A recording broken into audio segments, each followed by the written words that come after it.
नमस्कार दोस्तों, आपके अपने YouTube चैनल वेट सक्सेस विद पीजी में हार्दिक स्वागत है। देखिए, आज हम बात करने वाले हैं एक ऐसी बीमारी के बारे में जो एक महत्वपूर्ण है। हर एनिमल में वो बीमारी उत्पन्न हो ही जाती है और किन कारणों से होती है, क्या कारण होते हैं, उसका ट्रीटमेंट क्या है, क्या लक्षण है, उन तमाम चीज़ों के बारे में इस वीडियो के अंदर बात करने वाले हैं। कंप्लीट वीडियो देखना है। जितने भी पशुपालक भाई हैं वो भी इस वीडियो को जरूर देखें ताकि उनको भी पता चल सके कि रियल में वो जो बीमारी, जिस बीमारी के बारे में हम चर्चा करने वाले हैं, वो बीमारी फैलती किस कारण से है और कैसे उसका समाधान किया जा सकता है नॉर्मल बेसिस पे, यानी घर के जितने भी उपचार है उनके माध्यम से। ठीक है, यानी उस बीमारी को रोका जा सकता है, साफ सफाई से रोका जा सकता है, या कोई दवाई, ऐसी मेडिसिन का छिड़काव करना होगा, या फिर ऐसी कोई पाउडर्स का छिड़काव करना होगा जिसकी वजह से उस दवाई को उस बीमारी को रोका जा सकता है। या कौन सी मेडिसिन होगी, अगर वो बीमारी हो गई है तो उसका इलाज कैसे होगा। तो उन तमाम बातों पर हम चर्चा करने वाले हैं और डॉक्टर की सलाह के बिना ये जो भी ट्रीटमेंट मैं बता रहा हूँ वो आपके नज़दीकी जो भी पशु चिकित्सक है उसके देख रेख में ये सारा इलाज करवाया जाए और उनसे ही इलाज करवाया जाए ताकि जो भी रिजल्ट है वो बेहतर मिलने की संभावना होगी। ठीक है दोस्तों, आप खुद से अपने आप ये ट्रीटमेंट ना ही करें तो बेहतर है। देखिए दोस्तों, सबसे पहले हम बात कर रहे हैं, एक बीमारी होती है बेबीसियोसिस। अब बेबीसियोसिस जो बीमारी है वो सिंपल वे में बताने की कोशिश कर रहा हूँ। बेबीसियोसिस बीमारी है वो फैलती है लगभग जो होते हैं, चिंचड़ होते हैं या फिर टिक्स होते हैं, उसके कारण फैलती है। अगर हमारे पशु के ये जो टिक्स है वो नहीं होंगे या उसके आसपास का जो वातावरण है वो साफ सुथरा होगा तो उसमें ये जो बीमारी है वो फैलने के 0% चांस होते हैं। ठीक है, लेकिन अमूमन होता क्या है कि ज़्यादातर जो एनिमल रखते हैं वहाँ पे साफ़ सफाई की थोड़ी सी कमी रह जाती है। एक दो एनिमल हो तो साफ़ सफाई अच्छे से हो जाती है, लेकिन ज़्यादा एनिमल हो तो वहाँ पे साफ़ सफाई की अनियमितता बढ़ती जाती है और उस कारण से वहाँ पे जो टिक्स है या जू है, चिंचड़ है, वो फैल जाते हैं और वो एनिमल को काटते हैं।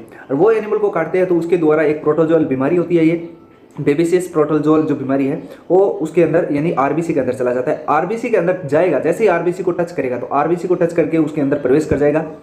आरबीसी को टच करके उसके आरबीसी के अंदर प्रवेश कर जाएगा तो आरबीसी के अंदर होता है हीमोग्लोबिन्स। अब वो क्या करेगा, वो टिक्स चला जाएगा या वो प्रोटोजोआ जो बीमारी है वो चली जाएगी आरबीसी के अंदर। आरबीसी के अंदर जो सुराख हो गया या छेद हो गया या एक होल बन गया, उस होल के माध्यम से एचबी बाहर आ जाएगा, यानी ब्लड वेसल्स के अंदर जो एचबी है वो बाहर आ जाएगा, यानी आरबी से बाहर आ जाएगा एचबी। ठीक है, और वो एचबी क्या करेगा, फिर आप जो यूरिन के माध्यम से ब्लैडर में जाएगा, यूरिन के माध्यम से किडनी से होते हुए वापस बाहर आएगा। तो अपने को लगेगा कि ये जो बीमारी है ये कौन सी बीमारी है जिसमें जो यूरिन यानी मूत्र है, पेशाब है, उसका कलर जो रेड होने लग गया है, उसमें खून आने लग गए। तो ज़्यादातर डॉक्टर क्या करते हैं, उसमें जो एआई वर्कर होते हैं, एआई वर्कर क्या करते हैं, उसमें ब्लड रोक का जो इंजेक्शन आता है, ब्लड रोकने का, वो इंजेक्शन वहाँ पे यूज़ करते हैं, लेकिन उसका कोई रियल में काम नहीं होता है। लेकिन उसमें जो दूसरा सिम्टम होता है, अभी आपको मैं बता देता हूँ कि जो बेबीसियोसिस बीमारी है उसको ही जो रेड वाटर डिजीज़ है उसके नाम से भी जाना जाता है, क्योंकि यूरिन के अंदर ब्लड आना और एकदम बिल्कुल पानी जैसा कॉफ़ी कलर का आएगा। ठीक है,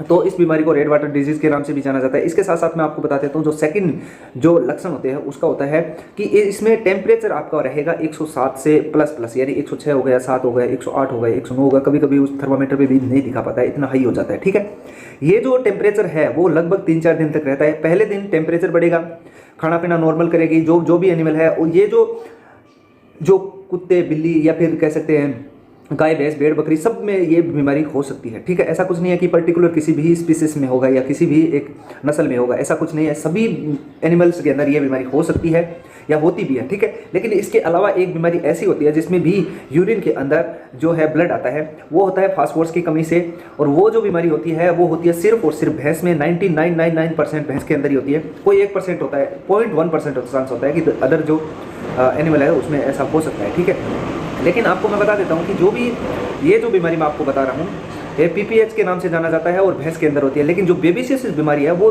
तमाम जितने भी एनिमल है उसके अंदर होने की संभावना रहती है। इसमें टेम्परेचर हाई रहता है, उसमें टेम्परेचर नहीं होता है। और पीपीएच जो बीमारी है वो होती है सिर्फ और सिर्फ भैंस में, और ब्याने के बाद में, यानी काविंग हो गई, बछड़ा बाहर आ गया, उसके बाद में ये बीमारी होती है। लेकिन जो बेबीसियोसिस बीमारी है वो प्रेगनेंसी से पहले भी हो सकती है, प्रेग्नेंट के बाद में भी हो सकती है, और जो काविंग होती है उसके बाद में भी हो सकती है, यानी कभी भी हो सकती है। इसका कोई टाइम पीरियड नहीं होता। ठीक है, अब इसका जो ट्रीटमेंट है वो लक्षण क्या हो गए, दो प्रकार के लक्षण हो गए, सिम्टम्स हो गए। कि पहला कि आपका टेम्परेचर ज़्यादा रहेगा, 106 से प्लस रहेगा। हो सकता है अन्य बीमारी के अंदर भी ऐसा हो सकता है, लेकिन आपको पहचानना होगा कि ये टेम्परेचर किसकी वजह से हो रहा है। अगर आपने पहले एंटीबायोटिक दिया है या फिर कोई ऐसा पेन किलर दिया है या फिर जो टेम्परेचर को डाउन करने वाले इंजेक्शन दिए है, उसके बाद में भी टेम्परेचर एक बार के लिए डाउन हो गया, उसके बाद में फिर से हाई हो गया यानी ज़्यादा हो गया है तो आपको लगना चाहिए। उसके बाद में फर्स्ट डे क्या होगा, टेम्परेचर ज़्यादा होगा। सेकंड डे और थर्ड डे क्या होगा, उसके बाद में ब्लड के अंदर यूरिन के अंदर ब्लड आना स्टार्ट हो जाएगा। आपको मैंने बता दिया कि आरबीसी के अंदर ये वायरस प्रोटोजोल जो चला जाता है, प्रोटोजोल जाएगा तो एचबी को नुकसान पहुंचाएगा, एचबी को बाहर कर देगा। एचबी बाहर आएगा तो आपको पता है ब्लड वेसल्स आरबीसी के अंदर एचबी होता है, तो एचबी बाहर आएगा तो वो यूरिन के यानी किडनी से होते हुए यूरिन के थ्रू बाहर आ जाएगा। ठीक है, तो अपने को लगेगा कि ये ब्लड जो है यूरिन के अंदर आ रहा है, लेकिन रियल में क्या होता क्या है कि ये इस प्रोटोजोल बीमारी के कारण होता है। अब सबसे पहले आपको जाके करना क्या है, उसके ऊपर जो टिक्स है, चिंचड़ है, जू है, जो भी ऐसे लगे होते हैं उनको देखना होगा कि अगर वो लगे हैं तो आपके मन में ये होना चाहिए कि बेबीसिसिस हो सकता है। उसके बाद में टेम्परेचर हाई है तो आपको लगना चाहिए कि बेबीसिसिस है। उसके बाद में इसका जो ट्रीटमेंट है वो क्या करना है, जितने भी पशुपालक भाई है वो क्या करें, खुद से इसका ट्रीटमेंट ना करें क्योंकि घातक हो सकता है और ये खतरनाक भी आता है।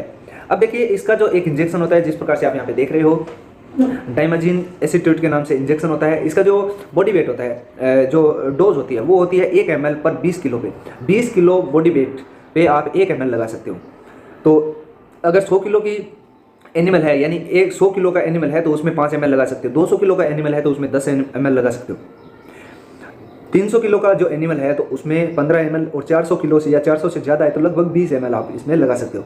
अब लगाना कैसे है, आप पीछे कभी भी ना लगाए, एनिमल का जो पिछला भाग होता है, बैक जो पार्ट होता है उसमें कभी भी ना लगाए, नहीं तो पैरालिसिस होने की संभावना बढ़ जाती है इसमें। तो आपको क्या करना है, यहाँ पे मिड नेक के ऊपर लगाने हैं, डीप मिड में, यानी बिल्कुल इंट्रामस्कुलर लगाना है, डीप में।